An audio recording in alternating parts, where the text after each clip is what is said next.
आज तक आपके साथ मैं हूं अंजना ओम कश्यप। जयललिता नहीं रही। पूरे तमिलनाडु में, देश में हर कोई उन्हें श्रद्धांजलि दे रहा है। थोड़ी ही देर बाद अंतिम संस्कार होना है और अपने अंतिम सफर पर वो रवाना होंगी। राजाजी हॉल से मरीना बीच तक का ये सफर होगा उनके पार्थिव शरीर के लिए और थोड़ी ही देर बाद अंतिम संस्कार होगा। मरीना बीच पर दरअसल ये अंतिम संस्कार किया जाएगा और उमड़ना खत्म नहीं हुआ है लोगों का। अभी भी राजाजी हॉल में कई लोग पहुंच रहे हैं। जबरदस्त तैनाती वहां पर, सुरक्षा के जबरदस्त इंतजाम, क्योंकि जिस तरह से बेकाबू होकर लोग सड़कों पर निकल रहे हैं, अलग अलग जगहों पर मरीना बीच के आसपास की तस्वीरें देखकर जाएंगे। वहां पर लोगों का हुजूम उनका इंतजार कर रहा है।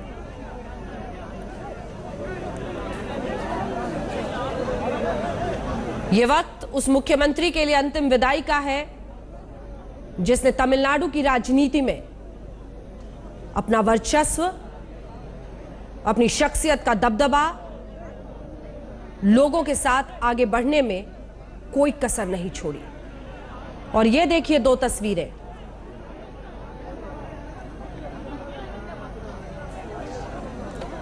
आशीष कुमार पांडे हमारे सहयोगी हमारे साथ सीधे चेन्नई से जुड़ रहे हैं। ये तस्वीरें हम दिखा रहे हैं आशीष। एक तरफ मरीना बीच है, दूसरी तरफ राजाजी हॉल है, लोगों का हुजूम है।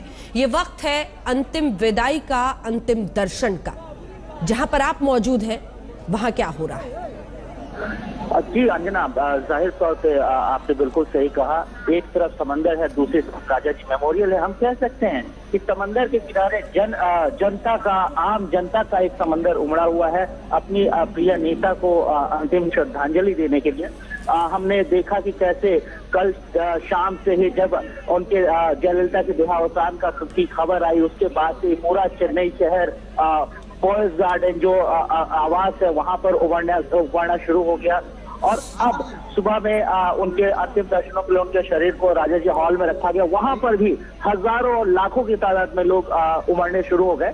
और अब अंत्येष्टि की जो क्रिया है वो यहाँ एमजीआर मेमोरियल के पास हो रही है। यहाँ पर भी लाखों की तादाद में लोग उमड़ रहे हैं। हम जिस भी रास्ते से मरीना बीच की तरफ पहुंचने की कोशिश कर रहे हैं, हुजूम जन सैलाब उमड़ रहा है अपनी प्रिय नेता को श्रद्धांजलि देने के लिए। अगर हम वीआईपीज और वीवीआईपीज की बात करें तो प्रधानमंत्री, राष्ट्रपति सहित कई राज्यों के मुख्यमंत्री, मंत्री, सारे लोग यहाँ पहुंच रहे हैं। जाहिर तौर पर जयललिता की जो छवि रही है, जो इमेज रही है और जो उनका पॉलिटिकल करियर रहा है, उन्होंने अपने इस पॉलिटिकल करियर और जिस तरीके से उन्होंने करीब 2 दशक तक राज किया, 2 दशक तक उन्होंने तमिलनाडु में अपने आप को एक सर्वमान्य नेता की तरह से एस्टेब्लिश किया, उसको अपने आप को उन्होंने उभारा। जाहिर तौर पे वो आज जिस तरीके से जन सैलाब उमड़ रहा है, जिस तरीके से राजनीतिक हस्तियां आ रही हैं, फिल्मी हस्तियों ने भी उनके असामयिक निधन पर शोक व्यक्त किया है।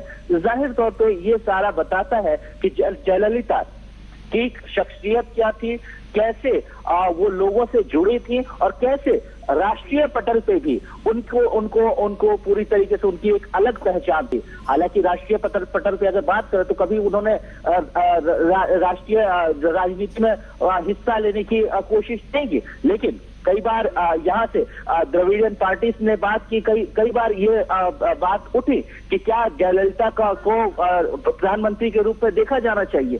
जाहिर तौर पे उन्होंने खुद कभी इस चीज की इच्छा नहीं की, लेकिन उनके बारे में चर्चाएं होती रही, क्योंकि उनकी जो छवि रही, उनका जो राजनीतिक सफर रहा, वो काफी संघर्ष वाला और काफी उन्होंने जद्दोजहद के बाद अपने आप को एक मुकाम पर लाकर खड़ा किया। और यही वजह है कि जो जन सैलाब है, जिस तरीके से लोग उमड़ रहे हैं उनके अंतिम दर्शनों के लिए, ये अपने आप में काफी कुछ बयां ये तस्वीरें सब कुछ कहती हैं। आशीष, आप बने रहिए हमारे साथ। आशीष पांडे हमारे सहयोगी तस्वीरें पहुंचा रहे हैं, नजर उनकी बनी हुई है लगातार। दरअसल ये तस्वीरें ही अब सब कुछ कहेगी, क्योंकि यही बताता है कि चाहे वो फिल्मों में एक बहुत बड़ी अभिनेत्री के रूप में जो उन्होंने लोकप्रियता हासिल की, वैसे ही राजनीतिक रूप से उस मकाम पर पहुंची एक क्षत्रप, जिसे आप कह सकते हैं रीजनल क्षत्रप के रूप में उन्होंने एक जबरदस्त वर्चस्व भारत की राजनीति में कायम की है अपनी। आइए आपको जरा दिखाते हैं। ये तो आप देख रहे हैं मरीना बीच में, देखिए कैसे लोग पहले से पहुंचे हुए हैं। अभी तक बेहद अनुशासित तरीके से निधन के बाद जो एआईएडीएमके के समर्थक थे वो पहुंच रहे थे उनके अंतिम दर्शन के लिए, लेकिन दोपहर बाद सब्र का बांध टूटा भी जब वीवीआईपी मूवमेंट की वजह से हॉल का गेट थोड़ी देर के लिए बंद कर दिया गया था। समर्थकों की पुलिस के साथ उस वक्त धक्का मुक्की हो गई थी। तस्वीरें आइए आपको दिखाते हैं। हल्का फुल्का लाठीचार्ज भी उस वक्त पुलिस को करना पड़ा।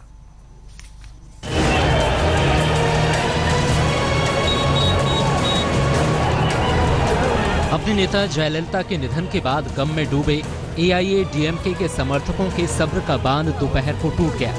पीएम का काफिला निकलते ही राजाजी हॉल के गेट पर थोड़ी देर के लिए मची अफरा तफरी। व्यवस्था बनाए रखने के लिए पुलिस को लाठीचार्ज करना पड़ा।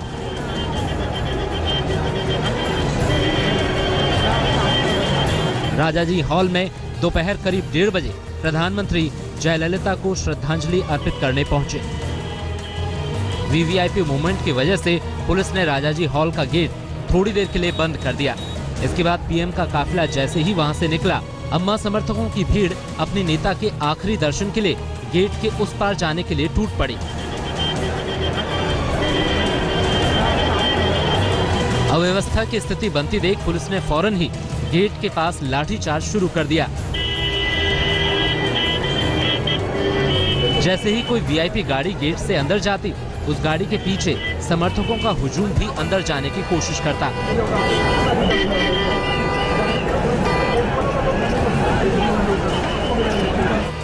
पुलिस को ऐसे में व्यवस्था बनाने में खासी परेशानी हुई, जिसके चलते कई बार हल्का लाठीचार्ज कर स्थिति को काबू में किया गया। थोड़ी देर बाद हालात पर पूरी तरह काबू पाने के लिए मौके पर अर्धसैनिक बलों की तैनाती कर दी गई।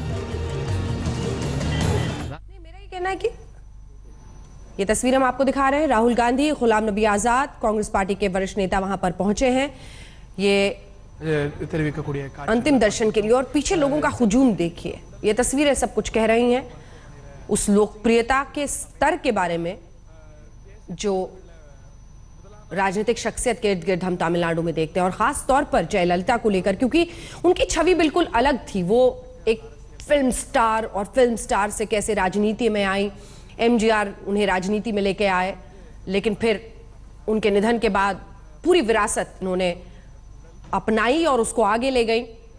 चुनाव लड़ती रही, लोगों ने साथ दिया, जहां जाती लोगों का हुजूम पहुंचता। लेकिन तमिलनाडु की राजनीति में यह भी होता रहा है कि एक बार अगर आप सत्ता में आए तो अगली बार आप उखाड़ फेंके जाते हैं। तो दूसरी पार्टी डीएमके सत्ता में आती थी ऑल्टरनेट तरीके से, लगभग एआईएडीएमके एक बार तो अगली बार डीएमके, डीएमके इस बार तो अगली बार एआईएडीएमके। लेकिन उसी बीच बहुत हमने एक, जिसे अंग्रेजी में बिटर कहते हैं, बहुत ही एक वैमनस्य वाली राजनीति भी यहां पर देखी कि जो सत्ता में नहीं है वो दूसरे पर हमला करता था, जो सत्ता में था वो दूसरे को टारगेट करता था। लेकिन इन सब के बीच जयललिता हमेशा एक जंग यहां पर राजनीति में लगभग लड़ती रही। देखिए राहुल गांधी, कांग्रेस उपाध्यक्ष गुलाम नबी आजाद, सभी लोग वहां पर अंतिम। तमिलनाडु के ये बताता है कि हर पार्टी, तमाम पार्टियों से लोग पहुंच रहे हैं। ये जयललिता, उनकी राजनीतिक जो कौशल जिसे आप कह सकते हैं, उसके बारे में बहुत कुछ कहता है। तो ये तस्वीरें लगातार हम आपको दिखा रहे हैं और अलग अलग जगहों से तस्वीरें दिखा रहे हैं हम। जैसा कि हमने आपको बताया, राजाजी हॉल जहां पर इस वक्त भी उनका पार्थिव शरीर रखा हुआ है अंतिम दर्शन के लिए, लोग पहुंच रहे हैं। लगभग 4:30 बजे के बाद कहा गया है कि उनका शरीर अंतिम यात्रा के लिए निकलेगा, और ये राजाजी हॉल से मरीना बीच तक उनका पार्थिव शरीर जाएगा। कतार लगी हुई है, पूरे इस दूरी पर लोग दर्शन के लिए पहुंच रहे हैं, अंतिम दर्शन के लिए। ये देखिए ऊपर से तस्वीर, ये सब कुछ बयां करती है। कई खास मेहमान जो तमिलनाडु की राजनीति को, वहां की शख्सियतों के इर्द गिर्द झूमती और जबरदस्त दीवानगी के हद तक पहुंचती हुई राजनीति को समझते हैं, वो हमारे साथ जुड़ रहे हैं। सबसे पहले आपका परिचय उनसे करा दें। हमारे साथ श्री कृष्ण जी यहाँ पर वरिष्ठ पत्रकार स्टूडियो में मौजूद हैं। हमारे साथ 2 और मेहमान जुड़ेंगे, एस श्रीनिवासन और मधु योगी गौड़ साहब जुड़ेंगे सीधे चेन्नई से। लेकिन उससे पहले श्री कृष्ण जी, मैं आपके पास आना चाहती हूं। अम्मा के अंतिम दर्शन के लिए इतने लोग पहुंचते हुए, तमिलनाडु की राजनीति को समझते हुए क्या ख्याल मन में आता है? जिस तरह की हम कल्ट एक राजनीति वहां पर देखते हैं, क्या आप मानते हैं उसका अंतिम स्वरूप है ये? और जिस तरह की लोकप्रियता अम्मा की थी, लोगों का ये पहुंचना क्या कहता है? देखिए आप ये देख के अगर इतिहास देखा जाए तमिलनाडु का, इनके पहले एमजीआर थे जिन्होंने इनको बनाया। ये खुद कह चुकी हैं कि मेरे को एमजीआर ही लाए, नहीं तो मैं कभी पॉलिटिक्स में नहीं आती। बिल्कुल साफ कहती। तो यही है, वो एक कल्ट फिगर थे, अब वही जो विरासत है वो ये आगे बढ़ाएं। अब ये सवाल ये उठता है, एक बहुत बड़ा प्रश्न चिन्ह है अभी होगा तमिलनाडु में कि क्योंकि कोई भी इतने बड़े नेता नहीं हैं एआईडीएमके में जो जयललिता के जगह ले सकते हैं। ये फिल्मों वाला देखिए वहाँ सर मैं आपसे ये समझना चाह रही हूँ कि है तो वहां डीएमके भी और उनके भी पार्टी हमेशा सत्ता में ऑल्टरनेट टाइम आती रहती है। क्या फिल्मों में जिस तरह से एमजीआर या फिर जयललिता रही उसकी वजह से ये दीवानगी और पागलपन? आप वही ना, जैसे फिल्मों में जो डायलॉग, अगर एमजीआर की जो पिक्चर थे और इसके भी पिक्चर थे, सब सोशल थीम थे। मैंने एमजीआर का फिल्म था जैसे रिक्शा वाला का जीवन दिखाया, या अमीर आदमी है जो गरीब को मदद कर रहा है। तो ये जैसे इस तरह का ये जो इम्प्रेशन दिया है ना, वो पूरा स्टेट में फैल गया। अब वो लोग यही सोचने लगे भाई यही हमारे को मसीहा है। हाँ, यही मसीहा है जो हमें एक बेहतर जीवन दे सकता है। और तो शायद इसीलिए लोकप्रियता हो गई। और इसी के सर एक और चीज जिसमें मैं आपको बीच में टोक रही हूँ, बहुत दिलचस्प है कि जो भी चेन्नई जाता है वहां से लौटकर अम्मा के कैंटीन की कहानी सुनाता है। उत्तर भारत अपना एक्सपीरियंस भी दे सकता हूँ। बिल्कुल बताइए, क्या है आपका एक्सपीरियंस? मैं गया पिछले 2 साल पहले जब शुरू हुआ था, तो मैं गया कोयम्बतूर और खाने, मैंने कहा देखते हैं चलो अखबार में अपने पेपर के लिए भी कुछ लिखूं। तो वहां देखा कि इडली आपको 1 रुपया में मिल रहा है, दही चावल 2 रुपया, सांभर चावल 2। तो मैं 2-3 लोगों से बात किया जो रिटायर वाले हैं, जो पेंशनर हैं, वो कहते हैं देखिए हमें तो बाहर तो खा नहीं सकते, तो ये बड़ा सस्ते में मिल रहा है, गरम गरम अच्छा मिल रहा है, अच्छा खाना बकायदा सवेरे 8-9 बजे खुलता है और 11 बजे बंद हो जाता है। और अम्मा ने इसके बारे में हमेशा ये कहा कि चेन्नई में कोई भूखा पेट ना सोए। कोई नहीं, हमारे तमिलनाडु में कोई भूखा पेट नहीं जाएगा। तो उसने ऐसी बातें थी जो लोगों के दिलों को छूती थी। राहुल गांधी वहां पर कुछ कह रहे हैं, आइए आपको सुनाते हैं।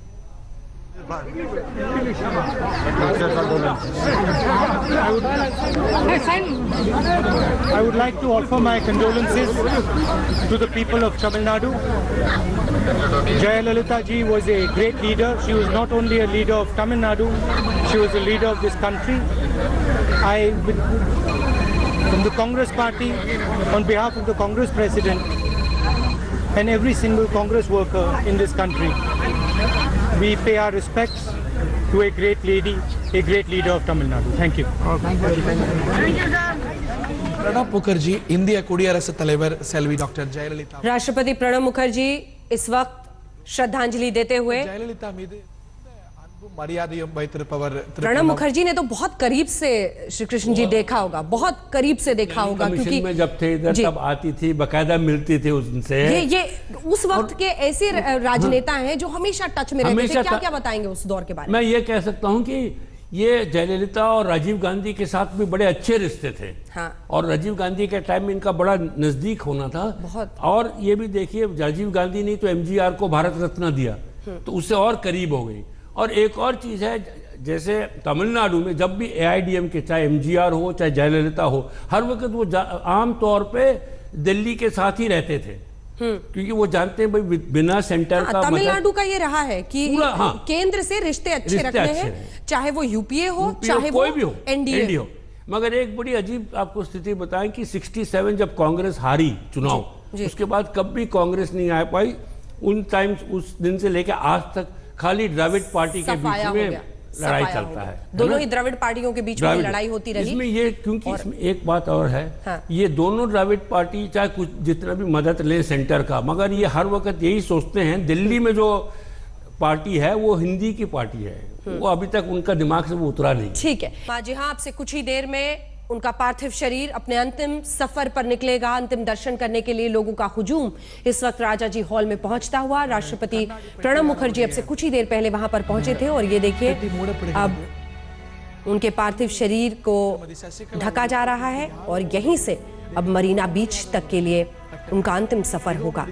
ये वक्त है तमिलनाडु के लिए अलविदा कहने का उस मुख्यमंत्री को जिसने लंबे वक्त तक, कई दशकों तक तमिलनाडु की राजनीति में अपना दमखम दिखाया है। कहते हैं लोकप्रियता को आप किसी मीटर से नहीं नाप सकते। लोकप्रियता ऐसे वक्त पर तस्वीरों में हमेशा के लिए कैद हो जाती है।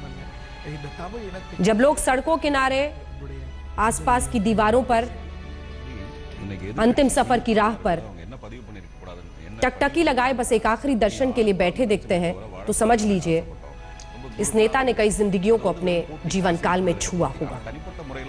ये वही लम्हा है। करीब से जब जयललिता को देखिए, उनके इस पार्थिव शरीर को देखिए, तो जैसे झलकियां गुजर जाती हैं आंखों के सामने से उस जीवंत व्यक्तित्व की जिसका नाम जयललिता था। फिल्मों में काम करने से लेकर राजनीति में कभी हार न माना, अपमान के भी पल सहे, सत्ता का चरम भी छुआ, लेकिन उन सब के बीच तमिलनाडु की राजनीति में आज ये दो तस्वीरें इस शख्सियत के बारे में बहुत कुछ कह रही हैं। सफर पर अम्मा निकली है, आइए सीधी तस्वीरें आपको इस वक्त दिखाते हैं। ये देखिए, राजाजी हॉल से उनका पार्थिव शरीर अब मरीना बीच तक के लिए जाएगा।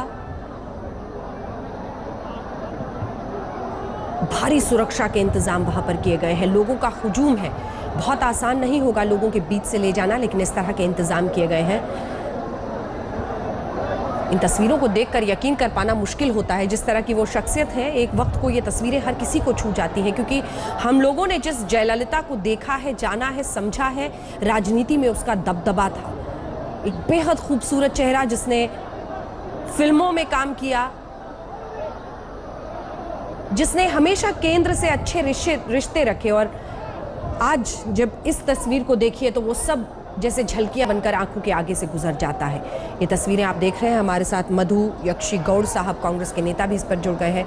श्री कृष्ण जी, ठीक है, आप चाहे तमाम बातें कर लें कि राजनीति में जीतने के लिए लोकप्रिय कई ऐसे कदम कि चावल 1 रुपए, ये वो 1 रुपए देने की प्रथा चली है तमिलनाडु में, लेकिन इन सब के बीच कई जिंदगियों को छुआ, तब तो आज खड़े हैं रास्ते में। मैं कहता हूँ ना, जैसे ये चावल 1 किलो वाले एनटीआर ने भी शुरू किया था आंध्रा में, बट उसके बाद तो कोई चला नहीं उसका, उसके बाद जो थे।